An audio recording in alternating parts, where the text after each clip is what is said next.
आज के इस कार्यक्रम में हम एक ऐसे विषय की चर्चा करेंगे जिसकी मुख्य धारा की मीडिया में बहुत ज़्यादा चर्चा नहीं हुई। आमतौर पर यह मान लिया गया है कि अगर कोई पूर्व न्यायाधीश सरकार के द्वारा दिए गए पद को स्वीकार करता है, यानी कि वो राज्यसभा का सदस्य बन जाता है या फिर वो किसी राज्य का गवर्नर बन जाता है, तो यह एक सामान्य सी बात है। लेकिन क्या सच में इसे एक सामान्य सी बात मानने की ज़रूरत है? अ, अभी जो पूर्व न्यायाधीश एस अब्दुल नज़ीर साहब आंध्र प्रदेश के गवर्नर बने हैं, वह एक तरीके से न्यायाधीशों के द्वारा, सरकार के द्वारा दिए जाने वाले पद को स्वीकार करने की कड़ी में एक नया उदाहरण है। इसके पहले रंजन गोगोई राज्यसभा के सदस्य मनोनीत हो चुके हैं और उसके पहले 2014 में जो सताशिवम साहब थे, वह केरल के गवर्नर बने थे। ये जो 3 नाम और 3 प्रमुख राजनीतिक पदों की सूची मैंने आपके सामने प्रस्तुत की, ये सभी नरेंद्र मोदी के शासन के दौर में हैं। लेकिन ऐसा नहीं है कि यह प्रवृत्ति पहले नहीं थी। इंदिरा गांधी और राजीव गांधी की सरकारों में भी इस तरह की प्रवृत्ति सामने आई थी। हालाँकि यह नहीं कहा जा सकता कि यह पूरा का पूरा मसला नरेंद्र मोदी सरकार इसलिए सही साबित कर सकती है क्योंकि पहले की कुछ सरकारों ने ऐसी गलतियाँ की थीं या उनके कार्यप्रणाली में इस तरह की कमियाँ थीं। मौजूदा सरकार का जो पहला दौर था, यानी कि नरेंद्र मोदी के शासनकाल का पहला दौर, उसमें कानून मंत्री अरुण जेटली थे और जब वो विपक्ष के नेता थे, तो उन्होंने बहुत ज़ोर-शोर से इस बात को उठाया था कि हमारे देश के सामने, हमारे देश के लोकतंत्र के सामने एक बहुत बड़ा खतरा यह है कि जो जजेज़ हैं, जो न्यायाधीशगण हैं, वो पोस्ट रिटायरमेंट व्यवस्था की चिंता में लग जाते हैं। इसके कारण से न्यायपालिका के निर्णयों पर भी नकारात्मक प्रभाव पड़ता दिख रहा है। अरुण जेटली की यह चिंता बाद में भारतीय जनता पार्टी के मैनिफेस्टो का हिस्सा भी बनी। लेकिन बाद में जब नरेंद्र मोदी की सरकार बनी तो लगातार सरकार ने कोशिश की कि वह जजों को प्रभावित करे या फिर जजों के सामने एक तरीके का विकल्प रखे कि अगर वह सरकार के अनुरूप निर्णय देते हैं, अगर वह सरकार की चिंताओं को थोड़ा शांत करने की कोशिश करते हैं, तो उन्हें कुछ राजनीतिक इनाम दिया जा सकता है। ये आश्चर्य की बात नहीं है कि रंजन गोगोई और अब्दुल नज़ीर दोनों ही उस बेंच के सदस्य थे जिसने अयोध्या मामले पर निर्णय दिया। और एक तरीके से जो न्यायाधीश इस तरीके के राजनीतिक पदों पर हाल के समय में गए हैं, उन्होंने बहुत बड़े-बड़े दावे भी किए हैं। मिसाल के तौर पर रंजन गोगोई साहब ने यह कहा कि वह विधायिका और न्यायपालिका के बीच की दूरी को पाटना चाहते हैं। इसी तरीके से सदाशिवम साहब ने यह कहा था कि वो जनता की सेवा करना चाहते हैं। लेकिन शायद जनता की सेवा करने के लिए गवर्नर पद से ज़्यादा बेहतर तरीका यह हो सकता है कि वह बच्चों को शिक्षा देने का काम करते या लॉ ग्रेजुएट्स को पढ़ाते या कोई और काम चुनते। राजभवन में रहकर, जो कि एक दिखावटी पद होता है और आम तौर पर राजभवन में बैठा व्यक्ति केंद्र सरकार का एजेंट होता है, तो वो पद जनता की सेवा के लिए उपयुक्त पद है, यह मानने में बड़ी कठिनाई होती है। उसी तरीके से रंजन गोगोई साहब ने भले ही यह कहा हो कि वो न्यायपालिका और विधायिका के बीच की दूरी को कम करना चाहते हैं, लेकिन जब से वो राज्यसभा में गए हैं, संसद में उनकी उपस्थिति बहुत ही कम रही है। इन्हीं सब मुद्दों के आसपास 16 फरवरी 2023 के दिन दिल्ली उच्च न्यायालय के पूर्व न्यायाधीश एपी शाह ने एक लेख लिखा है, जिसका शीर्षक है जजेस and the lure of political jobs. AP Shah का यह कहना है कि सीधे तौर पर जिस तरह की नियुक्तियां की जा रही हैं, राजनीतिक नियुक्तियां, वो एक तरीके से जजों के सामने सरकार के द्वारा यह आकर्षक प्रस्ताव है, जैसा कि मैंने पहले कहा कि अगर आप हमारी हितों का ख्याल रखते हैं, तो बाद में रिटायरमेंट के बाद हम आपके हितों का भी ख्याल रखेंगे।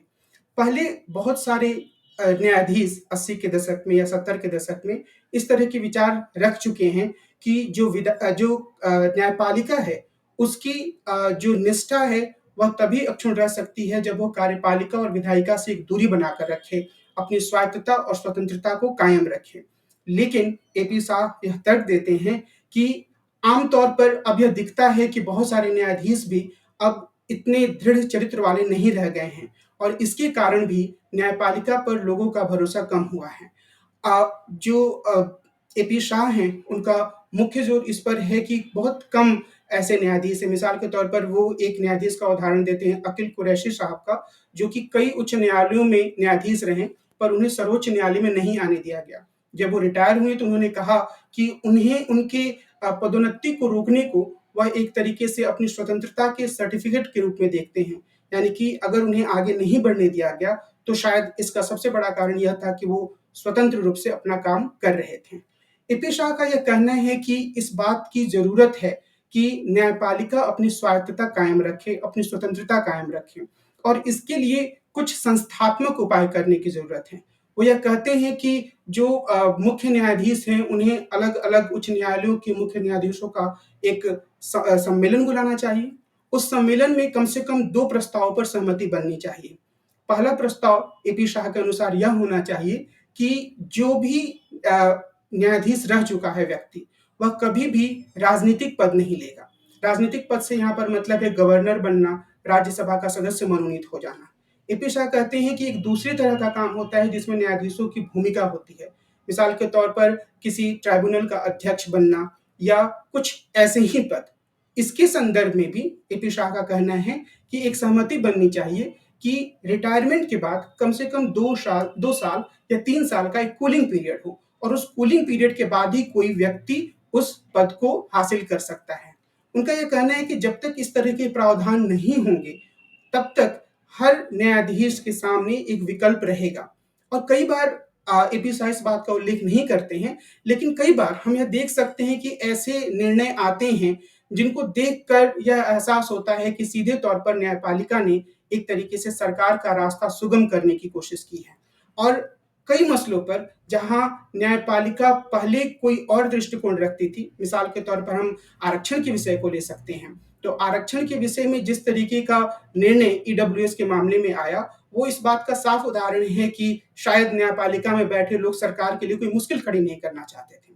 यह सीधे तौर पर न्यायपालिका की निष्ठा पर सवाल नहीं है, बल्कि यह इस बात की ओर संकेत है कि न्यायपालिका पर लोगों का भरोसा थोड़ा कमजोर हुआ है और इस कमजोर होने के पीछे मुख्य कारण यह है कि अलग-अलग न्यायाधीश जो अपने रिटायरमेंट के बाद राजनीतिक पद हासिल करते हैं, वो इस बात को बिल्कुल ही जस्टिफाई नहीं कर पाते हैं कि वो उन्होंने आखिर ऐसा क्यों किया।